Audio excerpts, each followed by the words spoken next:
ಮಸ್ತಾಗಿದೆ. ನಾನು ಮದ್ವೆ ಆದಾಗ ಫಸ್ಟ್ ಅಡಿಗೆ ಮಾಡಿದ್ದು ಇದೇ ಹುಳಿನೇ. ನುಗ್ಗೆಕಾಯಿ ಸಾಂಬಾರ್ ಈರುಳ್ಳಿ ಸಾಂಬಾರ್ ಇಸ್ ರೆಡಿ. ಇವತ್ತು ನಮ್ಮನೆಯಲ್ಲಿ ನೋಡಿ ಸಾಂಬಾರ್ ಈರುಳ್ಳಿ ಅಂತ ಹೇಳ್ತೀವಿ, ಸಣ್ಣ ಈರುಳ್ಳಿ, ನುಗ್ಗೆಕಾಯಿ, ಕರಿಬೇವು, ಇದ್ರದ್ದು ಹುಳಿ ಇವತ್ತು ಸಾಂಬಾರ್. ನೋಡಿ ಇದಕ್ಕೇನು ಬೇಕು ಅಂತ ಹೇಳಿದ್ರೆ, ಫಸ್ಟ್ ತೊಗರಿಬೇಳೆನ ತೊಳ್ಕೊಂಡು ಅರಿಶಿನ ಹಾಕಿ ಆಲೂಗಡ್ಡೆ ಹಾಕಿದ್ದೀನಿ. ಇದನ್ನು ಫಸ್ಟು ಸಪ್ರೇಟಾಗಿ ಕುಕ್ಕರಲ್ಲಿ ಬೇಯಿಸ್ಕೋಬೇಕು. 1 ಕಪ್ಪು ತೊಗರಿಬೇಳೆ ಹಾಕಿದ್ದೀನಿ, 2 ಟೊಮೊಟೊ, ಸ್ವಲ್ಪ ಹುಣಸೆಹಣ್ಣು ಹಾಕಿದ್ದೀನಿ. ಇದಕ್ಕೆ ಸ್ವಲ್ಪ ನುಗ್ಗೆಕಾಯಿ ಸಾಂಬಾರ್ಗೆ ಹುಳಿ ಉಪ್ಪು ಖಾರ ಜಾಸ್ತಿ ಬೇಕು, ಉಪ್ಪಿಗೆ ಅಂತ ಹುಳಿ ಖಾರ ಜಾಸ್ತಿ ಬೇಕು. ಹಾಗಾಗಿ ಇದನ್ನು ಓಪನ್ ಆಗಿ ಬೇಯಿಸ್ಕೊಂಡು ಇದನ್ನು ಸೋಸ್ಬಿಟ್ಟು ಆಮೇಲೆ ನಿಮ್ಗೆ ಹೆಂಗೆ ಅಂತ ತೋರಿಸ್ಕೊಡ್ತೀನಿ.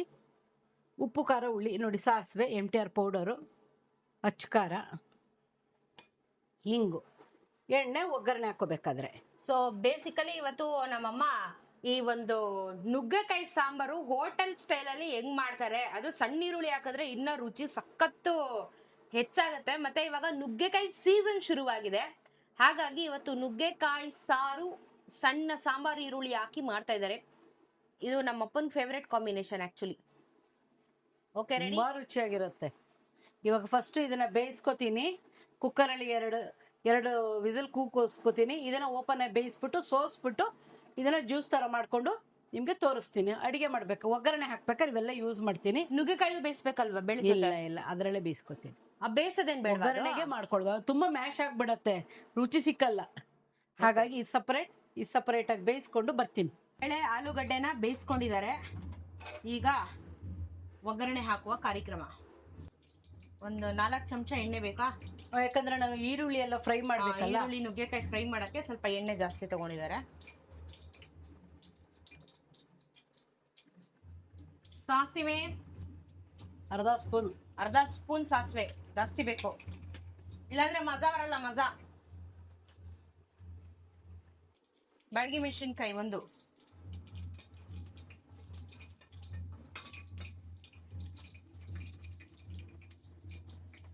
ನುಗ್ಗೆಕಾಯಿ ಮತ್ತೆ ಸಾಂಬಾರ್ ಈರುಳ್ಳಿ, ಕರಿಬೇವು.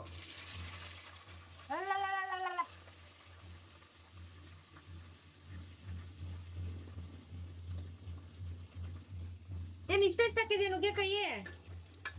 ಅಮ್ಮ 2 ನುಗ್ಗೆಕಾಯಿ ಅಮ್ಮ, ಇದು 2 ನುಗ್ಗೆಕಾಯ ನಂತರ ಸ್ಲಿಮ್ ಆಗಿದೆ. ವಾ,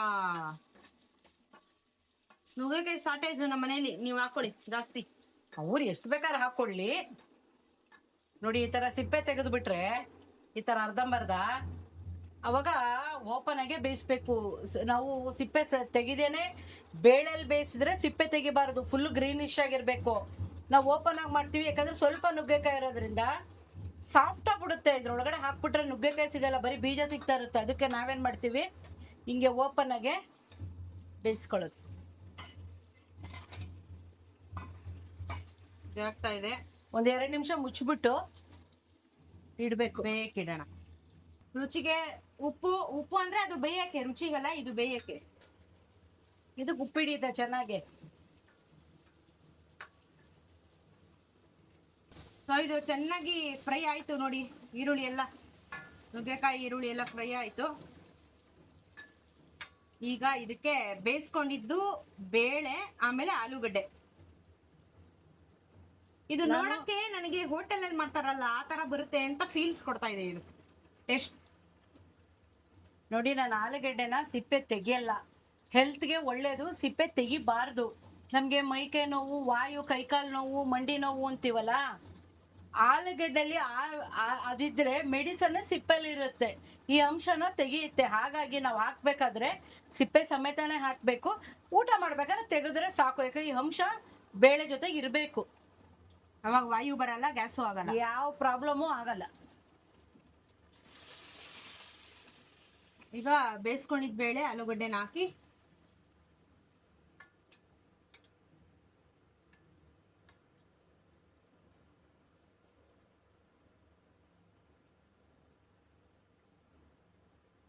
ಕುದಿಯಕ್ಕೆ ಬಿಡೋಣ. ಕುದಿಯಕ್ಕೆ ಶುರುವಾಗಿದೆ.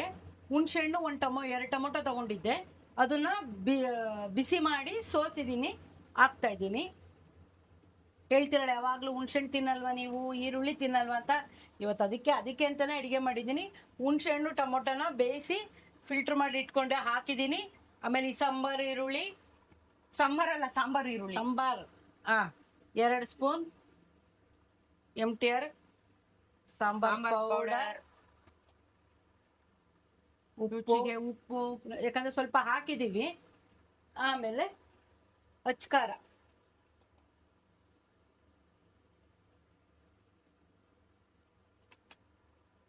ಇದನ್ನ ಹಾಕಿ ಒಂದ್ 15 ನಿಮಿಷ ಚೆನ್ನಾಗಿ ಕುದಿಸ್ಬೇಕು. ಹಿಂಗ್ ಹಾಕೊಳ್ಳೋರು ಹಾಕೋಬಹುದು, ಹಿಂಗ್ ಹಾಕೊಳ್ಳೋರು. ಇದ್ರ ಮೇಲೆ ಇವಾಗ ಹಿಂಗ್ ಹಾಕ್ತೀನಿ, ಯಾಕಂದ್ರೆ ಒಗ್ಗರಣೆಗೆ ಹಾಕಲ್ಲ. ಇವಾಗ ಸಾಂಬಾರ್ ಪೌಡರ್ ಹಾಕಿದ್ಮೇಲೆ ನೋಡಿ ಸ್ವಲ್ಪ ಮೇಲೆ ಹಾಕ್ತೀನಿ, ಸಖತ್ ರುಚಿ ಇರುತ್ತೆ. ಒಗ್ಗರಣೆಗೆ ಹಾಕಿದ್ರೆ ತಳ ಹಿಡ್ದಂಗೆ ಆಗ್ಬಿಡುತ್ತೆ. ಹಾಗಾಗಿ ಎಲ್ಲ ಹಾಕ್ಬಿಟ್ಟು ಕೊನೆಗೆ ಸ್ವಲ್ಪ ಕೊತ್ತಂಬರಿ ಸೊಪ್ಪು, ತೆಂಗಿನಕಾಯಿ ತುರಿ ಹಾಕ್ಬಿಟ್ಟು ಕುದಿಯಕ್ಕೆ ಬಿಟ್ಬಿಡ್ಬೇಕು. ಫುಲ್ಲು ಒಂದು 5 ನಿಮಿಷ ಚೆನ್ನಾಗಿ ಕುದಿಬೇಕು. ಇದಕ್ಕೆ ಒಂಚೂರು ಬೆಲ್ಲನೂ ಹಾಕೋಬೋದು, ಇನ್ನೂ ರುಚಿ ಚೆನ್ನಾಗಿ ಬರುತ್ತೆ. ಬೆಲ್ಲ ಇಸ್ ದ ಸೀಕ್ರೆಟ್, ಟೇಸ್ಟ್ಗೆ. Taste secret. ತುಂಬಾ ಇದನ್ನೇ ಹಾಕೋಬಾರ್ದು ನೋಡಿ. ಚೂರೇ ಪಾಕ ಮಾಡಿ ಇಟ್ಕೊಂಡಿರ್ತೀನಿ ಯಾವಾಗ್ಲೂ ನಾನು. ನೋಡಿ ಇಷ್ಟೇ ಇಷ್ಟು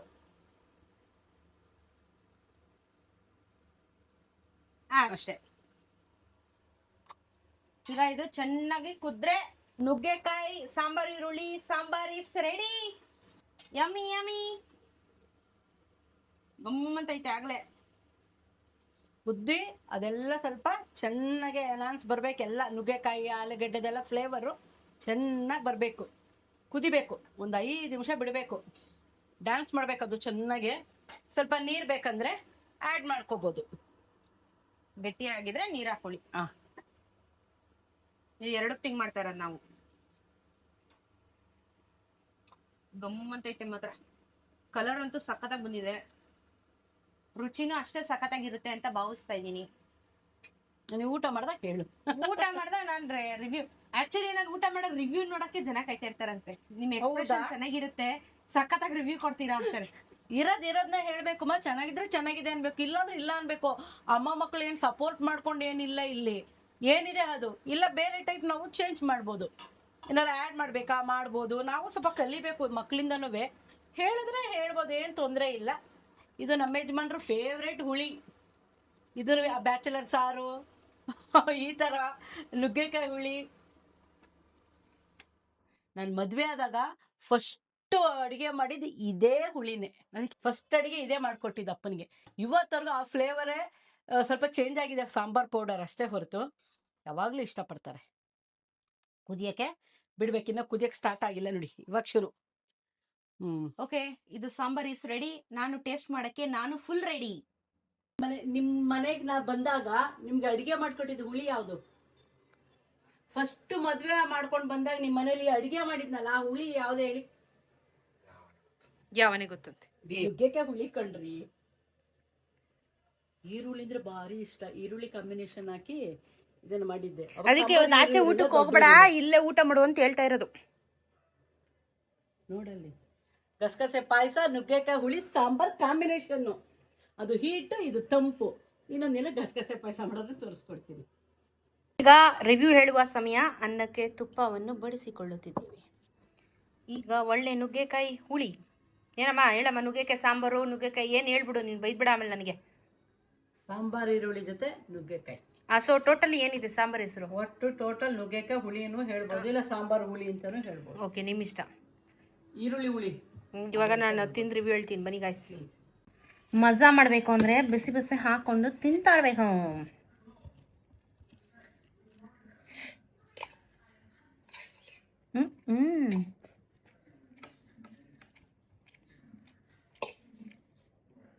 ಸ್ವಲ್ಪ ತಿಳಿ ಬರ್ಸು, ಬರೀ ತಿಳಿ ತೊಗೊಂಬರ್ತೀನಿ. ಬಿಸಿ.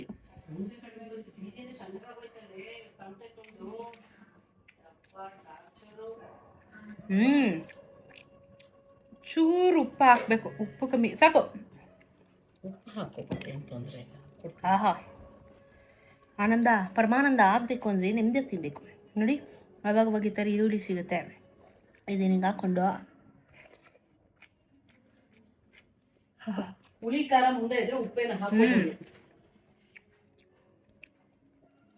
ಎಲ್ಲ ಸಾಫ್ಟ್ ಆಗಿ ಬೆಂದಿದ್ಯಾ ನುಗ್ಗೆಕಾಯಿ? ಓಪನ್ ಆಗಿ ಪಾಯಿಂಟು. ನಮ್ಮಮ್ಮ ಓಪನ್ ಆಗಿ ಬೇಯಿಸಿದ್ರು ಸಖತ್ತಾಗಿ ಬಂದಿದೆ ನುಗ್ಗೆಕಾಯಿ. ಅದನ್ನ ಕುಕ್ಕರ್ಲಿ ಬೇಳೆ ಜೊತೆ ಬೇಯಿಸಬಾರ್ದು, ಕೈ ಸಿಕ್ಕ ಸ್ಮ್ಯಾಶ್ ಆಗಿಬಿಡುತ್ತೆ. ಕರೆಕ್ಟು. ಓಪನ್ ಆಗಿ ಬೇಯಿಸಿದ್ರು ಪರ್ಫೆಕ್ಟಾಗಿ ಬೆಂದಿದೆ. ಸ್ವಲ್ಪ ಉಪ್ಪು ಕಮ್ಮಿ ಆಗಿದೆ ಅಷ್ಟೇ. ಅದರ್ವೈಸ್ ಏನು ಗೊತ್ತಾ, ಹಾಕ್ಕೊಂಡು ನೀಟಾಗಿ ತಿಂದ್ರೇ ನಮಗೆ ಮಜಾ ಅಂದರೆ ಮತ್ತೆ ಅದು ಫ್ಲೇವರು ಗೊತ್ತಾಗೋದು. ಸೊ ಈಗ ಬಂತು ನನಗೆ ಟೇಸ್ಟ್. ಮಸ್ತಾಗಿದೆ, ಸೂಪರ್ ಆಗಿದೆ. ಯಾವಾಗಲೂ ನಮಗೆ ಮುದ್ದೆ ತಿನ್ನಲ್ಲ ಅಂತೀರಾ? ನಮಗೆ ಒಂದೊತ್ತು ಮುದ್ದೆ ಬೇಕೇ ಬೇಕು ಮನೇಲಿ. ಈಗ ನಾವು ಊಟ ಮಾಡ್ತಾ ಇರೋದು ಎಷ್ಟೊತ್ತಿಗೆ ಗೊತ್ತಾ? 4 ಗಂಟೆಗೆ ಊಟ ಮಾಡ್ತಾಯಿದ್ದೀವಿ. ಆಚೆ ಹೋಗಿದ್ವಿ ನಾವು. ಏನಾಗುತ್ತೆ, ಹಸಿವಾಗಿದೆ, ಟೈಮ್ ಆಗಿದೆ, ಅನ್ನ ಹಾಕ್ಕೊಂಡು ತಿನ್ಕೊಬಿಡ್ತೀವಿ. ಆ್ಯಂಡ್ ಇನ್ನೊಂದು ಮ್ಯಾಟ್ರ್ ಏನು ಅಂತ ಅಂದರೆ, ಮುದ್ದೆಯಲ್ಲಿ ಆ್ಯಕ್ಚುಲಿ ನಿಮಗೆ ರೆಸಿಪಿ ಟೇಸ್ಟ್ ಗೊತ್ತಾಗಲ್ಲ. ಸುಮ್ಮನೆ ಸಾರು ಹಿಂಗೆ ಅದ್ಕೋತೀವಿ. ನೀವು ಅನ್ನಕ್ಕೆ ಕಲಿಸ್ಕೊಂಡಾಗಲೇ ಸಾರ್ದು ರುಚಿ ಏನು ಅಂತ ಗೊತ್ತಾಗೋದು. ಅದು ಸುಮ್ಮನೆ ಡಿಪ್ಪಿಂಗು ನೆಕ್ಕೋದು. ಬಟ್ ಇದಂಗಲ್ಲ, ಕಂಪ್ಲೀಟ್ ಕಲಿಸ್ಕೊಂಡು ತಿನ್ನುವಂಥದ್ದು. ಸೊ ಏನಾಗುತ್ತೆ, ಮುದ್ದೆ ಜೊತೆ ಸಾರು ರಿವ್ಯೂ ಕೊಡು ಅಂದರೆ ವರ್ಕೌಟ್ ಆಗಲ್ಲ. ಅನ್ನಕ್ಕೆ ಕಲ್ಸ್ಕೊಂಡು ತಿಂದಾಗ್ಲೇ ಆ್ಯಕ್ಚುಲ್ ರುಚಿ ಗೊತ್ತಾಗೋದು. ನಾವು ಮುದ್ದೆ ತಿಂತೀವಿ ಮನೇಲಿ. ಈಗ 4 ಗಂಟೆಗೆ ಊಟ ಮಾಡ್ತಾಯಿದ್ದೀವಿ ನಾವು. ಆ್ಯಕ್ಚುಲಿ ನಮ್ಮದು ಟೀ ಟೈಮು, ಬಟ್ ಇವಾಗ ನಾವು ಊಟ ಮಾಡ್ತಾಯಿದ್ದೀವಿ. ಏನು ಮಾಡೋಕ್ಕಾಗಲ್ಲ, ಕೆಲಸಗಳಿಗೆ ಆಚೆ ಹೋಗಿದ್ವಿ, ಈಗ ಊಟ ಮಾಡ್ತಾಯಿದ್ದೀವಿ. ಆ್ಯಂಡ್ ನುಗ್ಗೆಕಾಯಿ ಸಾರು ಮಸ್ತಾಗಿದೆ. ಈ ಚಿಕ್ಕಿರುಳ್ಳಿ, ಸಾಂಬಾರು ಈರುಳ್ಳಿ ಫ್ಲೇವರ್ ಮಾತ್ರ ತುಂಬ ಚೆನ್ನಾಗಿ ಕೊಡ್ತಾ ಇದೆ. ಇಡ್ಲಿ ಮಾಡ್ಕೊಂಡು ತಿನ್ನಿ, ಸಖತ್ತಾಗಿರುತ್ತೆ. ನೆಕ್ಸ್ಟ್ ಲೆವೆಲಲ್ಲಿ ಇರುತ್ತೆ. ಇಡ್ಲಿ ವಡೆ ಹಾಕೊಂಡು ತಿನ್ನಿರಿ ಈ ಸಾಂಬಾರ್ಗೆ, ಸಖತ್ತಾಗಿರುತ್ತೆ. ಇದನ್ನು ನಾಳೆನೂ ಇಟ್ಕೊಂಡು ತಿಂದರೆ ಇನ್ನೂ ರುಚಿ ಜಾಸ್ತಿ ಆಗುತ್ತೆ. ಆ್ಯಕ್ಚುಲಿ ಮಸ್ತಾಗಿದ್ದಿದೆ ಮಸಾಲೆ, ತುಂಬ ಅಂದರೆ ತುಂಬ ಚೆನ್ನಾಗಿದೆ. ಟ್ರೈ ಮಾಡಲೇಬೇಕು ನೀವು, ಮಿಸ್ ಮಾಡಬೇಡಿ. Okay, please.